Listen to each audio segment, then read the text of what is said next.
Coming up today on Studio 13 Live. As we are witnessing history tonight, breaking the record for the most Grammy wins of all time. An historic night at the Grammys, from records broken and EGOT status achieved. We are breaking down the biggest moments of the night. Plus, a look at how one Seattle home was transformed into a community arts project with Wanawari. Then our friends at Kobuda Ukami stop in to make some delicious Japanese katsu dishes. And this Florida cat is being called out for a very unusual reason. Why Jerry is going viral on the internet. Plus, love getting drinks but hate the hangovers? We are taking you inside a place where you can learn to make craft mocktails. Studio 13 Live starts right now.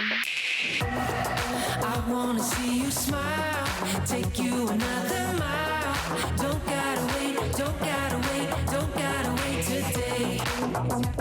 All around, like sunshine through the clouds. I'm gonna make. Hey, welcome. Thank you so much for being here with us today. And happy Monday. We're excited to have you. I'm Carly Henderson. And I'm Mireya Garcia. And you know, we were talking about right before we started rolling here how I got up 30 minutes early so I could get my workout in early, and I'm feeling pretty good about it. Good. Yeah, I started doing that recently too, and I feel like as much as it is not the first thing that you want to do in the morning before you go to work, especially when you get up as early as us, it really does set your day off on the right foot, you know? I'm so excited to talk about Grammys with you too. Yes. We were both up late watching that last night. Oh my gosh, so it was a historic night at the 65th Annual Grammy Awards. Hollywood celebrated 50 years of hip hop, and stars like my boy Harry Styles and my girl Lizzo won big. All right, let's give everybody a breakdown of the biggest awards of the night. So Harry Styles, of course, took Album of the Year for Harry's House. The Record of the Year went to Lizzo for About Damn Time. New Artist of the Year was awarded to Samira Joy. Of course, Dr. Dre was honored with receiving the Global Impact Award. And then there was a performance celebrating 50 years of hip hop. I can't believe it. That was produced by Questlove. You see Run DMC, Salt and Peppa, Busta Rhymes, Queen Latifah, Missy Elliott, all among those who performed. Very cool. Very cool. So cool to see so many of them too who have been in the game for so long. Grandmaster Flash, I was reading about him, got started in the late 70s, and he was there at the Grammys looking good this year with Nelly, Missy Elliott, so many legends. So cool to see them all together too. And like my girl Lizzo, I don't know, it was a fun time. It was a fun show, and the Grammys usually are. So it is. You were right. I mean, like, I'm not a big award shows girl, but this one was a fun time. And oh, Benito, you did a wonderful job. Bad Bunny, I loved that performance. And you even saw Taylor Swift, us Swifties over here, like doing a little shimmy, and I was like, yeah, girl, like vibe. Yeah, absolutely. For sure. I know people were making fun of her dance moves. I would have been the exact same, you know? But he brought the party on stage. He really did. He really did. And I was so excited too that Harry Styles won Album of the Year. You know, you hope and you wish and you cross your fingers and you hope that your favorite artist wins it. But it seemed like it was going to go to Beyonce because so many awards did, which I would have respected, but I'm so glad that he won because that was my most listened to album this last year. And but so, people were mad. Some people were big mad about it. People were not happy about it, but whatever. Too bad. He got that Grammy. The one and only Beyonce made history, officially breaking the record for most Grammy wins of any person of all time, further solidifying herself as Queen Bee. She won 2 Grammys at the non-televised award ceremony earlier in the night, and then she won Best R&B Song for Cuff It, and then she won her 32nd Grammy in the Best Dance/Electronic Music Album category for her album Renaissance, and she thanked the queer community for creating the dance and electronic genre, as well as her Uncle Johnny, who she had dedicated the entire album to. I'm trying not to be too emotional. And I'm trying to just receive this night. I'd like to thank the queer community for your love and for inventing this genre. God bless you. Thank you so much to the Grammys. Oh, and hey, Beyonce is just like us because she actually got stuck in traffic and wasn't there to accept her first award of the televised ceremony for Cuff It. Did you catch Trevor Noah? Like, where's Beyonce? Where's Beyonce? And at one point, he's next to Lizzo, and she's like, wait, is she here? Where is she? Where's Beyonce? She wasn't there yet. He wasn't there yet. So I think everyone was like, is she here? We don't know. That's the most LA thing I've ever heard. Yeah. Real problem with the award shows in Los Angeles. But she stopped in looking fabulous, She did. taking her seat. So good for her. She did. She did. All right, someone else made some history last night. We are talking about Viola Davis. She achieved her EGOT status. Good for her.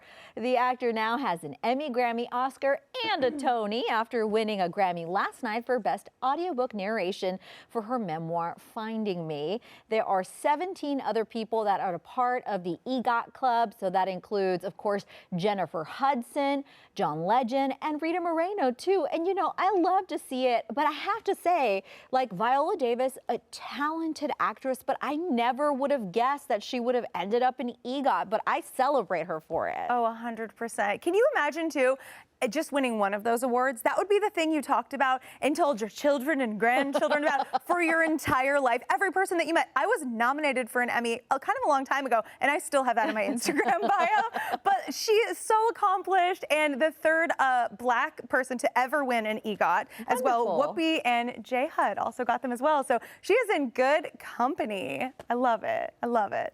Well, Western Washington native Brandi Carlile won 3 Grammy Awards last night, including Best Rock Song for her hit Broken Horses, and she gave us all a shout out. Brandon Bell, our engineer, and just everybody in Seattle that made us want to strive for this incredible accolade. Thank you so much. Carlisle's wife and daughters also introduced her for her performance of Broken Horses. That was one of the cutest things ever. One of my favorite moments of the night, really too. was. And I feel like the Grammys gotten so much of a reputation the last few years for being this elitist thing. But I feel like they brought a lot of heart into it this year with having people who are personally connected to the performers introduce them, too. I thought that was really nice. I think they were working really hard to change that perception, but Yeah. you know, some people on Twitter are still very upset about, you know, who won, who didn't. Yeah. But that is essentially like the point of the award show. Yeah. Everybody who's nominated is amazing. Definitely. One thing that I thought was a little bit of a snooze fest were those like fan discussion packages. I love the idea behind the round table and including what fans think, because the music is for the fans, but it just felt like a little bit of overkill. I feel like I wish those were 30 seconds or a minute long instead of taking up minutes in seemingly Right. like every block of Good the show. point. Yeah. I like Not that, to hate yeah. on it, but yeah. Well, you're not hating. I mean, it's just Yeah. kind of what it was. Yeah. All right. Well, speaking of people getting a little hot under the collar here, there was something that caught a lot of people by surprise, including the person who actually won it. All right. We're talking about Bonnie Raitt's Just Like That, beating out the likes of Lizzo, Taylor Swift, even Harry Styles, Adele, and Beyonce. First Lady Jill Biden presented her with the award, and Raitt admitted that she was surprised. But this is her 13th Grammy win for her career. I mean, I hadn't even heard that song until this morning, if No, I'm being honest. I was same. looking it up. It's a good song, but so was All Too Well. That's all I'm saying. Yeah. That's all I'm saying. So, yeah. Yeah. Yeah. Enough about that. Kim Petras and Sam Smith won for Best Pop Duo/Duo Performance for their song Unholy. And Petras gave a really, really touching speech. Check it out. Sam graciously wanted me to accept this award because I'm the first transgender woman to win this award. and I'm so...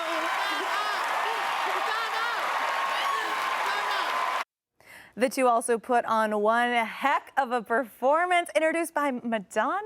I mean, come on. It's a good song. It's a good song. It's a really good song. I feel like representation is so important too for all the trans people out there just wanting to follow their dreams. And I thought it was great. Yeah, I really appreciated it. And I really like this whole vibe that Sam Smith is in right now, where he's just celebrating himself. And, you know, some people have been really just nasty to him about how his body looks now or how he's choosing to dress now. And I say, leave that out there. Let him be happy. Let people be happy. My goodness. Yeah, definitely. But he's winning, you know what I mean? Yeah. So no matter what they say, he's taking home that Grammy, or they are taking home that Grammy. Sorry. That is Yeah, true. we got it. So, of course, you can't talk about the Grammys without talking about the fashion.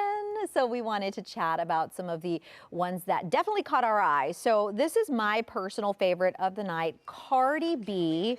looking like a work of art. Look at this. Now, it's probably really difficult to kind of walk around with this because it's covering part of her face, but it just photographs so beautifully. Yeah, it looks like there's so much like movement in that dress, you know? It's like a hood, but it's not touching her head. And it just, I think it just came right off the runways at Paris Fashion Week. She looks amazing. Good pick, Mireya. Yeah. My personal fave was Casey Musgraves. I know people have lots of feelings about this look, but I just thought she looked like this beautiful pink fluffy cloud dripping in feathers, and I loved her performance on the show as well. So it kind of gave Kim Kardashian throwback vibes. You know what? Barbie It tour, does. It you know? does. But she looks like equal parts super adorable and cozy, which I can appreciate. And she could just like hold an umbrella and fly up to the sky in that dress. Yeah, now that look. we know that fashion is subjective, so you might like these next ones, but we weren't really feeling them. These are our least favorite. So mine is Shania Twain here. Look, I love Shania. I love that she's back in the game, but this is giving like polka dot, Cruella de Vil, bachelorette party wig. I don't know. I just wasn't feeling it. I wasn't feeling it. I do like her new music though. I feel like she's trying something really, really new, you know, a la Sam Smith, like just new fashion, sort of reinventing themselves. And I think Shania Twain is going for something similar here. I too agree. This was a miss. All right. What was yours? Don't get mad at me. What, Mireya? Yeah, your boy Harry Styles. I was not feeling it. Like in the Grammy, in the show, he looked very nice in his like suit, and he does feminine styling on a man supremely well. Like his people know how to dress him. But this is giving, I guess, sexy clown. You can like see the nips. Oh my goodness. But the pattern is just not it for me. I did not love this. Well, I'll be honest, when I first saw this on the red carpet, as much as I love Harry, I thought this is a little bit underdressed for the Grammys. Like it looks like one of his tour outfits, which I don't hate. And I don't hate the meavage either. Man cleavage. Meavage. Fun word for you. But yeah, it didn't feel dressed up enough. So I was actually a little bit relieved when he was inside and he put on, a little more covered up, a little bit fancier outfit. So yeah. All right, well, we definitely want to hear what you think. What did you love? What did you hate about Grammys fashion? So find us on social media because we love to talk about this. All right, one thing that everyone on social media is already talking about is J-Lo and Ben Affleck. Oh my goodness. Yeah, so every single time that the camera panned to them, Ben looked absolutely miserable. Yes, even during the Back to Motown medley, J-Lo was just dancing. She was like bebopping around, and Ben was there. You know, I feel like he was there supporting his lady, but this wasn't really his vibe. I don't know. I don't know. He's had this like pattern. I've seen like little videos of just looking deeply miserable. And look, you know, we all have to go to work things for our significant others from time to time, and it can be difficult. Certainly, you know, someone I know that he has struggled, you know, when it comes to going out and partying and doesn't want to do that. But if you're gonna be there, like be there. Like be engaged and supportive. But the thing that really almost killed me, girl, was they had a camera pan and they were like in the middle of some sort of argument. Really? And maybe that's what it was. Friction. Yes, but like he said something to her and she like snapped her head around and like said something, and then I think somebody was like, "You're on," and they just both turn and smile. I was like, have we all been there or what? Oh no. Hanging out with your significant other at a big party and trying to act like everything's fine. Relatable. Sorry, guys. I hope you recover from this one. All right, still ahead, we are checking in with TMZ to see what is popping in the world of entertainment, including which two artists actually got into a fight backstage at the Grammys. Ooh, pretty juicy. But first, if you are looking for a new job, our buddy Scott has got you covered. Was your New Year's resolution to find a better job? Join Community Transit and be a part of the team that believes in making a difference in our communities. Community Transit is based in Snohomish County, and they are now hiring full-time and part-time bus drivers. Professional driving experience not required. Their 10-week paid training program will help you get your commercial driver's license and get you driving a bus with confidence. You can earn over $32 an hour and enjoy generous benefits, including 34 days of paid time off in your first year, plus medical, dental, retirement pension, and so much more. They're now offering a $5,000 sign-on bonus to new drivers. Apply today and get on the road to a rewarding new career. Visit communitytransit.org/Fox13 to learn more. Now, back to the show.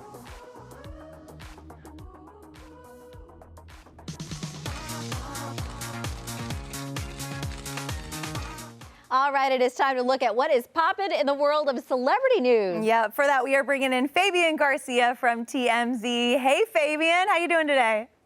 I'm good. Good morning, you guys. Thanks for having me. Good morning. So we're all talking Grammys today. They seem pretty drama-free to those of us who were watching at home, but I hear there was actually a big fight that went down backstage. Fill us in about this.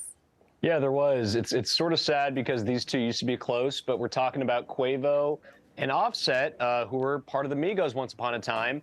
And this had to do with Takeoff, who, as you guys might know, was tragically murdered in Houston about a month or so ago. So here's what happened. As you guys saw, Quavo gave a very touching tribute to Takeoff and did a performance on stage during the In Memoriam segment to honor Takeoff, who, by the way, is his nephew. Quavo and Takeoff were related, even though they're similar in age. Quavo is was Takeoff's uncle. And Offset was part of the Migos too. He was part of that trio. In recent years, they've sort of drifted apart. They're not very cool with each other anymore. What happened was Offset was actually invited to be part of that tribute alongside Quavo. What we're told happened is that Quavo resisted this backstage. He did not want Offset joining him on stage and actually physically blocked him from coming on stage with him to the point where it became a physical altercation. They had to be pulled apart. It was a full-blown fight, we're hearing. And that it was Quavo, the one who sort of initiated it. And there's a lot of drama right now on Twitter with Offset. I don't know if you guys know who Jay Prince is. He's called out Offset for not really being there for Takeoff around the time when he was killed. Offset has responded to that. It's a whole thing. But there's no love lost there between Quavo and Offset at this point. Oh my gosh, that's a really sad situation. Also, I feel like they should have worked that out way before they were about to take the stage. Yeah, shame on CBS, I guess you could say. Yeah, they needed to figure that out. All right, well, we have some tough news to talk about, too. It sounds like Arnold Schwarzenegger may have been involved in an accident. Talk to us about that. He was involved in an accident, but not the recipient. Unfortunately, he hit a bicyclist with his car, but here's the thing. We're hearing from law enforcement sources who were on the scene that as of right now, it appears he is not at fault. Obviously, there's going to be an investigation. Insurance is going to weigh in and officially rule on this down the line. But for now, we're hearing on the face of things, it doesn't look like he caused this accident. It's something that he could not have prevented. Basically, what happened was he was cruising along in West LA. As you guys might hear, LA traffic is wild, especially with these bicyclists out here. A woman apparently veered left, cut him off in front of him, and he hit her. There's no way. He's tried slamming the brakes, could not avoid hitting her. He wasn't going very fast, and she wasn't seriously injured. She did suffer some minor injuries, was taken to a hospital, was complaining of pain, but we're told that she was in stable condition, and it sounds like she's going to be okay. Arnold, the good guy that he is, actually took her bicycle, put it on his bike rack, because he has a bike rack on his SUV. If you go look on our website, you'll see the photos. And he took her bike to a shop to get it repaired. So it sounds like he tried doing the right thing. It's unclear if this is the end of it. As you guys might know, people are very lawsuit friendly here in California, so we'll see what comes of that down the line. But yeah, Arnold was unfortunately involved in a little something this weekend. Oh man, I hate to hear that. Well, thank you so much, Fabian. Thanks for filling us in. Of course, my pleasure. We'll see you next time. I used to bike around LA, and it is not the most bike-friendly place ever. You have very specific places that it's comfortable to ride, but a little scary out there in the streets. Yeah, hopefully terrifying. she's all right. Yeah, we'll have to see. All right, on to happier news. We are just a few days away from the Super Bowl. Oh man, I'm not so familiar, you see. We're here for the halftime show. Yeah, absolutely. We like to call it Rihanna's concert, where there will be some football played. Yeah, so as excitement grows for Rihanna's halftime performance, one player's tweet is trending for a pretty valid question he has about Sunday's big show. Wide receiver for Kansas City, Marquez Valdez-Scantling, tweeting, "Serious question, can I watch Rihanna perform at halftime?" Valid. He's like, "Coach, I'm going to need you to not put me in. I'm not going to be here for this like halftime huddle situation. I need to watch the Rihanna concert. The fellas can be inspired by watching Rihanna and then be ready to play. Be hyped up. Oh, I like this. You never really think about that, like if they don't get a chance to watch the performance, but it sounds like it's going to be a good one. It's been a long time since she's performed too. It was her last public performance was in 2018, and her last album that came out was Anti in 2016. So this is a huge moment that's a going to little happen. pressure for Riri, just a little bit. Yeah, let's get through the first half of the game so we can watch Rihanna on stage. All right, coming up, we are taking a look at what is trending on TikTok. Yes, including how one parent won the internet by auto-tuning her crying baby. Get excited. It's happening all around, like sunshine through the clouds. It is time for TikTok, where we talk about what people are talking about on TikTok. And for all that, we are bringing in our social media expert, Justine Baker. Good morning to you. Good morning. How are you guys doing? Good. Okay, what's the latest on TikTok? So in this first TikTok video, this little girl put her mom in place after a joke went a little too far at McDonald's. Let's take a look. Who is that? My husband. We just got married today. I married a clown once, too. You can stop. Oh, no. Oh, my gosh. I cannot believe her mom said that. Right. She's keeping it real. Look, I thought it was hilarious, but you know, it's understandable that a kid might be sensitive about a joke like that. Right, exactly. And I definitely think she caught on because she said, you can stop. So she probably caught on to that. Wow. Okay. Yeah. And speaking of parenting is not easy, especially listening to crying babies all the time. So let's take a look at what this parent did. Let your baby cry into a microphone with Auto-Tune Part 2.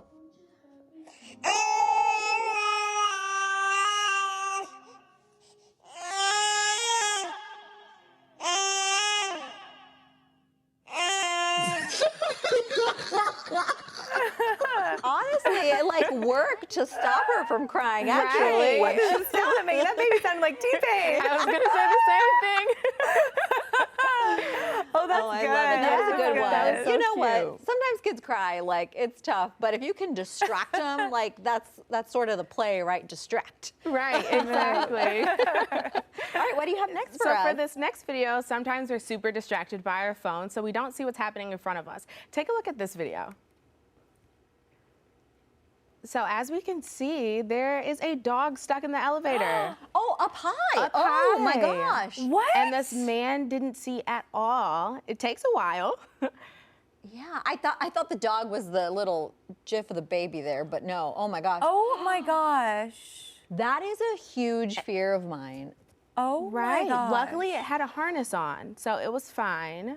How scary though. But yeah, you're right. Like I have big dogs, so but I feel like this could still happen. Like I don't actually use a harness on them, but you know, it's scary. Oh my Yeah, and in the gosh. comments they said that the owner came back. She had too many groceries and didn't even notice that the dog was stuck in the elevator. Stop. Yeah. You think that will never happen until it does, and it's one of those things that it's like when it's too late, you know? Yeah. Right. So I'm glad that terrifying. man was there to save it. Right. All right, Justine, thank you so much for hanging out with us today. We had some funny ones and some scary ones today for sure. All right, coming up, we are turning to the internet to see what other people had to say about the most hilarious moments of the Grammys. Yeah, plus I'm going to take you to a place called The Works for one of their craft mocktail classes. We're going to learn how to make a delicious non-alcoholic sangria. We'll be right back. I'm gonna make your day. I wanna see you smile, take you another mile. All right, so on top of the historic Grammy wins in iconic fashion, the internet also erupted with some pretty hilarious tweets. Just really quality stuff, you know? So we turned to Twitter to see what others had to say about the moments that made them laugh.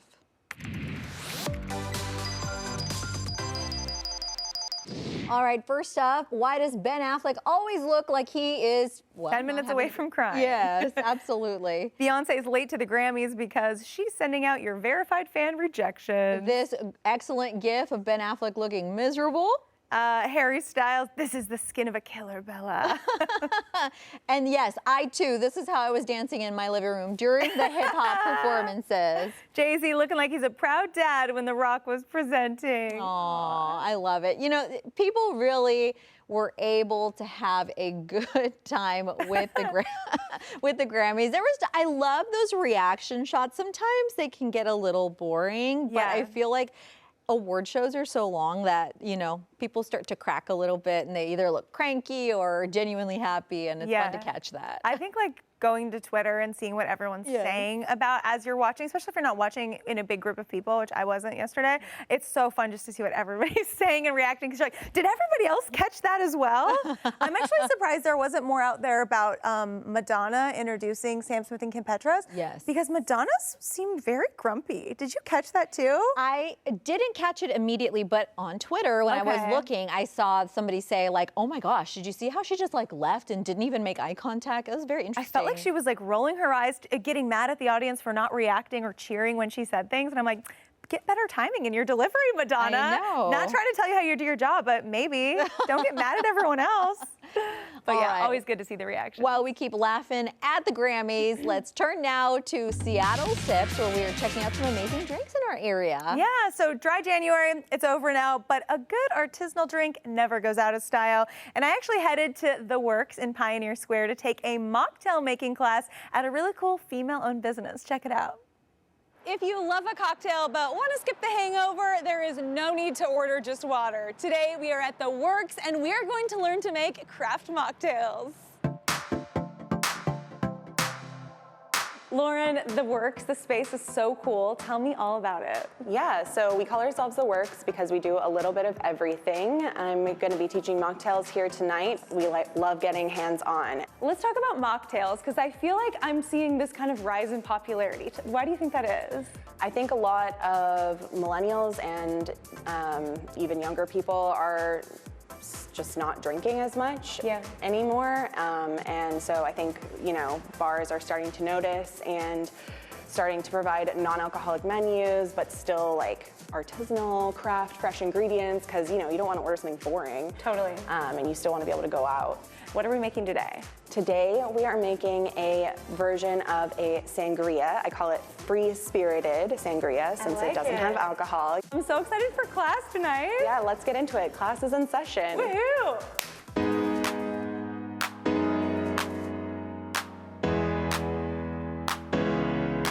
What makes a great mocktail is balance. Elements that you're going to be balancing in a drink are sweet, bitter, and acid. We're going to be using cranberry juice and pomegranate juice. These are the unsweetened versions, so it has that dry, sort of mimics the red wine of sangria. And then we also have some grapefruit juice and some fresh oranges, apples, and limes, and then a brown sugar chai simple syrup to give it that kind of like winter spice.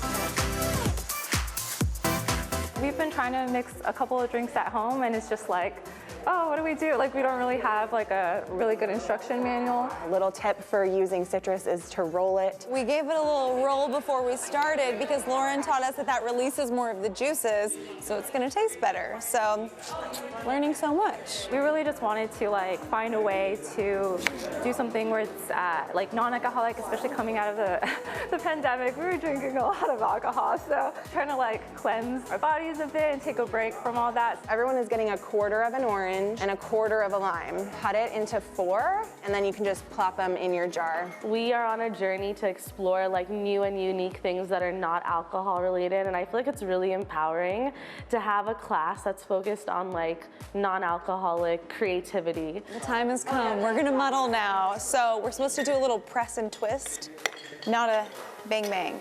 We've been in Seattle for maybe 2 years, and it keeps surprising us all the fun things you can do here. Everyone gets a quarter of an apple. It smells so good already. 3/4 cup of your grapefruit juice, and then 2 of the tablespoons of the simple syrup. This homemade simple syrup that she has is made from like chai tea and some other yummy things. I'm definitely adding some more of that. Go ahead and add your pomegranate and your cranberry, 1 cup of each. Go ahead and put the lid on and give it a shake. I have a bunch of parties and like events coming up, and I feel like this is such a great thing to bring to an event and just like surprise people with. They won't expect it. Everyone always grabs wine or something like that, but this is something that's totally different, very creative. 2/3 ice in here, 2/3 of this, and then the rest club soda? Yeah. Cool. I felt like it was an educational immersion. Moment of truth, here we go. Mmm, that's delightful. It's so fresh. It's so delicious. We made it ourselves. It's so exciting. To mocktails. So fun. The Works has so many different classes too. They've got flower arranging classes. Oh. They've got screen printing classes. They do charcuterie board making classes. So if you want to get a little creative, definitely check it out. We'll have a link up to that info on our website, fox13seattle.com/studio13live. It looks so fun. It was so much fun. That drink was delicious. I kind of want to go home and make it again today. You were inspired. Yes. All right, coming up, we are sitting down with the founders of Wanawari, a Seattle home turned community arts project. Yeah, we're going to get a look at their current art exhibit and some upcoming events for Black History Month. We'll be right back. Like sunshine through the clouds. I'm gonna make your day. In honor of Black History Month, we are highlighting the amazing people and organizations in our community. Yes, Wanawari actually is a Black-owned home that has transformed into an immersive community project. And joining us in studio to tell us more about that, Ella Shib-Johnson and Inye Wokoma. Welcome to you both. Thank you. Thanks for being on our show. It seems like you guys are doing some really cool things. Tell us about how you transformed this home into this community art project. Yeah, well, the home has been in my family since the 1950s. It's owned by my grandparents. And so at the time that we started Wanawari, my grandfather had passed and we were caring for my grandmother and we needed a way for her care. And so we decided to rent the house and transform it into a community arts center as a way of generating enough rental income for her so that she could continue to have her family care in the home that she was living in. Oh, that's amazing. Yeah, Ella Shiba, you are the curator of this. Talk to us about the work that you do and what you're trying to present to people. Yeah, I'm very much interested in the ideas of Black artists, bringing national, international artists locally, but also kind of building up our local artist contingent. So right now we have a local artist, Bonnie Hopper, and then we have a Trinidadian artist, Kristen Banfield, right? And their work is in conversation with each other in the house, along with an artist I found on Instagram and some other work too. So it's really cool. A cool mix. How do you decide when you want to bring in a certain piece of art? Is it just what it's really what moves what you? I like? Yeah, what moves you?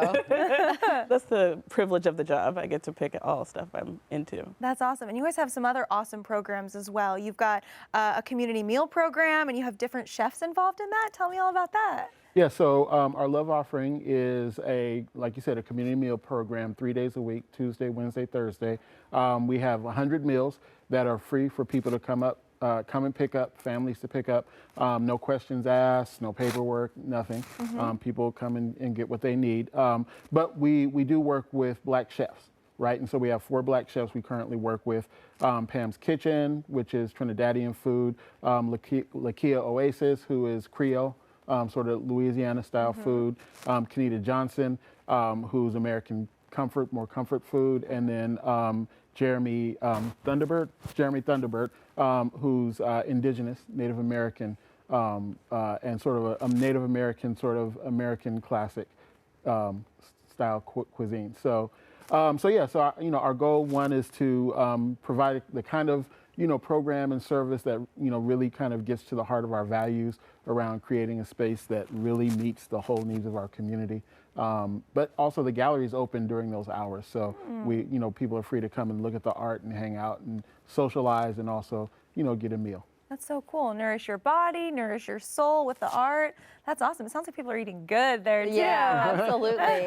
Tell us a little bit about the Bloom Justice series. Yeah, so Bloom is our community teaching garden. Again, it's a partnership with various community organizations, Jazz Farm, Seattle Public Library, and members of the local indigenous community. So it's a land justice and sort of a land healing project, that is really designed to really anchor folks in the idea of both urban gardening, but also centering that experience around, the way that, our local indigenous communities really, think about our relationship to the land. And so we've taken a portion of the backyard and converted it into that community teaching garden space. Oh, that's really cool. And you guys have a lot of cool events coming up this month. Tell us all about that. We always have a lot of really cool stuff going on. So go to our website, wanawari.org, and sign up for our newsletter. But yeah, just like this week alone, Friday we have a singles mixer, 6 to 9, DJ Topspin spinning. Saturday for Black homeowners, legacy homeowners. Part of our work is really working with Black homeowners. So if you fit that description, go to our website, send us an email. We have dinner from 6 to 8 this Saturday. It is a great time to meet, organize, think of other ways other people can stay in their homes. And then on the 26th, we have a memorial jam session for jazz pianist Roger Pegues. That's so cool. Beautiful, Is there anything else you want people to know about what you're doing? Go to our website. There's always lots of exciting things. You know, we do a lot of partnerships. So I'll be honest, as you know, as one of the co-leaders of Wanawari, it's hard for me to keep up with everything that's going on in Wanawari. People tell I'll be there, and I'll be like, oh, what's going on? Right? So it really is an exciting space, you know, and we do invite folks to really come in and be collaborative with what we're doing. And if people want to get involved, because it's so much wonderful stuff, a lot of interest, how can they get involved? Well, you know, again, go to our website, you know, and kind of see what's going on. You know, you can send us an email, you know, and share your ideas with us. We always welcome people to come in, right? Come in and experience the space and kind of see, you know, there's always somebody there to talk to. You know, and a lot of times, you know, we are really relationship based, you know, and so getting a chance to meet people and have that conversation in person is a really great way to really, you know, spark ideas about how to get involved. So cool. You guys are doing the best stuff. Thank you for coming Thank in you. and telling us all about it. Yeah, we appreciate it. Yeah, you can check out all their upcoming events for Black History Month. And we've got a link to all that info up on our website, fox13seattle.com/studio13live. Yeah, great job, guys. Thank you. Thank you. All right, coming up, a Florida cat going viral online. Yeah, wait till you hear this very unique reason that he was put up for adoption. We'll tell you right after the break. It's happening all around. This is a wild story. So this 15-year-old boy won his game of hide and seek, but it caused an international search in the process. So the 15-year-old boy was playing the game with some friends in Bangladesh, and he decided to hide inside of a shipping container. Great idea, right? But he fell asleep. Fast forward 6 days later when they found him 2,000 miles away in Malaysia. The teen was taken to the hospital for dehydration, expected to be okay, and authorities are now working to get this kid back home. But oh boy, how do you fall asleep? I don't know. That's like the equivalent of getting buried alive, if you ask me. Yeah. Getting stuck in a shipping container alone, that would be terrifying. I can't even think about it too much. But also dehydration, like you just start feeling sicker and sicker. I feel so bad for him, but I'm glad he's okay. Yeah, tough times. It's a tough way to travel. I'm competitive, but not that competitive. Okay, a cat in Florida was surrendered to an animal shelter for being too affectionate. The former owner says that the cat named Jerry was just too much for her. Jerry would wait up for her, always wanted rubs, and meowed too much. And once the word got out on social media, this shelter was overwhelmed with interested adopters. Over the weekend, Jerry finally went home. His new family waited hours for him and plans to return the affection. That is so weird. That just sounds like a normal cat, or what you'd want your pet to be like. I can't imagine being like, oh, I'm not going to rub your belly right now. It is an honor to rub an animal's belly. Oh my goodness. It is so wild. Although, you know, I feel like if you adopt a pet, you should try your absolute best to make sure that they fit into your home. But I've also got a cat that is very needy and weirdly smart. Like, she figured out how to meow in the middle of the night at the same pitch as my son asks for help. Oh, so I wake up like, what's wrong? And it's the cat meowing because she wants food. I'm like, you ate. Chill. Come on, come on. Okay, everyone's also going gaga over this ultrasound picture. Yeah, so a mom and dad were elated to see what appeared to be their first sighting of their daughter, but she was flashing the peace sign. Check out that cool baby there. They say the tech was checking the baby, and then those two little fingers popped right up. she'll be feisty, just like Abby. So she's given us a run so far. Very cute. So the couple who already has 2 other children, so very excited to welcome their daughter in the coming months. What a picture to have. That's the coolest thing ever. That's the best ultrasound ever that I've ever seen. It really is. What's up? I'm cool in here. I'm chilling. I'm comfy. I do love that. They usually just look like fuzzy little potatoes to me. You know? Or like little aliens, Yeah, right? absolutely. But this kid's like, no, you're going to remember me. All right, coming up, we are learning how to make some delicious Japanese dishes with kobuta and ukami. We'll be right back. Don't gotta wait today. Hey, it is time for Emerald Eats, where we highlight amazing food in our area. Yes, and today we are joined by Dawn and Ping with Kobuta and Ukami Katsu and Sake House. So excited to have you here. Thank you for having us. Yeah, tell us about your restaurant and what kind of food you serve. Yes, we actually serve the traditional way, katsu. So we specialize on pork, and we also have seafood like shrimp, also jiro chicken. We serve, we got different kinds of pork. We have kurobuta from Japan. We got Iberico pork from Spain. Okay, Beautiful, cool. And for anyone that doesn't know what katsu is, what is it? Well, it's basically cutlet. Okay. So you put breadcrumbs on and then just fry. Ooh, so nice and crunchy. Right. And I spy some tasty sake over there. Tell us about your sake selection as well. The sake we have right here is Junmai Ginjo, and this is the Junmai. The difference is that they polish the rice until it's pretty small. You get like sweetness out of it. Okay. Yes. Awesome, beautiful. And it's pretty casual dine-in. I hear there's always a line out the door. Well, yeah, sometimes lines going up to 2 hours. Oh my But we have a pretty tiny space. Yeah. Like 30 seats. So. But people will wait.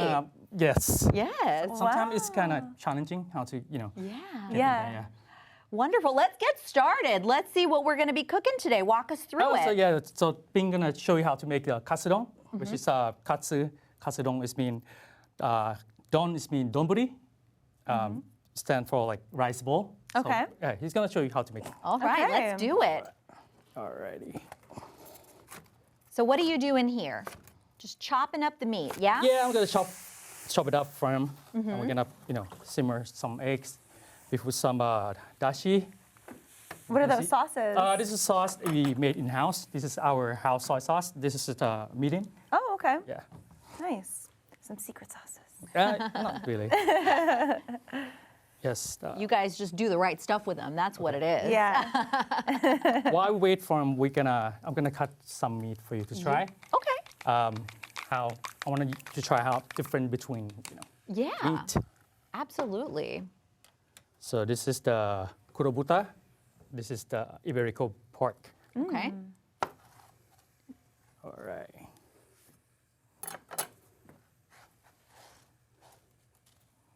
And do you have special sake that pairs really well with the dish that you're making? Yeah. Most of our sake is already picked to pair with our food. So basically everything is pairing pretty well. So you can't go wrong. Yes. And what are you putting on there? Is it salt? It's more than salt. Flaky salt? Right. We love our flaky you guys salt try around here. it first. I'm sure you have your. Oh, yes. Let me just. This is right from your hand. Right. Iberico pork. Oh my gosh. I love the crunch too. How do you coat your meat? Well, we coat in flour first, and then we dip in eggs. Oh, so good. And then our panko is it's not the same kind of you find in a supermarket. This is one that you usually get in any market. The panko you want to try breadcrumbs. to touch it. Yeah. Okay. But the one that we use, we import from Japan. Oh. So Ooh, so much how thicker. different Can we touch between- it? Oh, it's kind of feathery. It's soft. It's so soft. Okay. So it make it pretty airy. Taste pretty light. And it does. It's like Yeah. super crunchy, but super light. Sometimes it can feel real heavy, when stuff's covered in panko. Right. And you want to try this one? All right. Awesome. Thank you very much. And I heard you're putting me to work too. Grinding some sesame seeds, is that it? Yeah, so you just grind it. And, Okay. I've never ground a Well, sesame you just seed grind it before. You just to smash it release down? aromatic. Okay. Right. Or you can just go like this. Oh, like this? Right, right, right. Stir it? Okay, cool. It's my first time, so you know. Are you How am I supposed to doing? powder them or just squish them a little bit? Yeah, just crushes. Just crush them, and then you Smells will really get good. you will get the scent of the sesame seed. Okay. This meat How do is I so know when good, it's you ready? guys. Hey, it should be. It's ready? Good then. Okay, Yeah, cool. it's pretty Excellent. traditional way. Got it. So we just pour our house. We made it in okay. our house. Oh, just take it down. Yeah, just mix it. Ooh. What's that sauce? It's tonkatsu sauce. We made ourselves. Okay. Which make from fruits and vegetables. Oh, very cool. Okay. Very Excellent. nice. And you wanna just just dip. No, you just dip one in. Yeah? Yeah. Okay, I'll try it. I made it just for you. You made it for me? Oh, girl. What are some of your other popular dishes? You're about to see it now. Awesome. Show us. Yeah. But meanwhile, okay, just wanna. Tell us what's going on in there. Yeah, we put dashi in, and then our house sauce. Put eggs in to simmer. It's about to done now. And then just pour over rice, and you guys just. Oh, yum. okay, cool. Okay. But meanwhile, you guys want to try this? We made in house also. Okay. The red dressing, sesame dressings. Oh, awesome. Is that vegetarian dressing? It is. You want to try Nice. that? Sure, yeah. Did you use this fork? Yes. Yes, I did. You don't want to use that one. You want to use this We're one. sharing germs a It's lot really lately, popular. Mireya, you and I. What is this, cabbage? Cabbage, shredded cabbage. Cabbage is so yummy. Oh, I love it. All All right, so we got good. about 40 seconds left. So let's have one more look at this beautiful dish that you've been making this whole time. I love how fast it was as well. That's amazing. Yeah. There you go. Gorgeous. Look at that. Oh, so this is the finished product, guys. Right. Look at this. Beautiful, warm, and hearty. You'll love to see it. And this is what people will wait for you guys, huh? Yeah. I see what you Delicious. have Pretty a line. popular, yes. Yeah, Yeah. I love it. I love the fresh ingredients and the different taste of the meat, the panko. It's all amazing. Dawn and Pink, thank you so much for Thank you for visiting with having us us. today. You Yes. did a great job, and you can check out Kubatu and Okami, Katsu and Sake House in Capitol Hill. We have all the info that you need. It's On our website. Yeah, we'll see you tomorrow. Like sunshine through the clouds. I'm gonna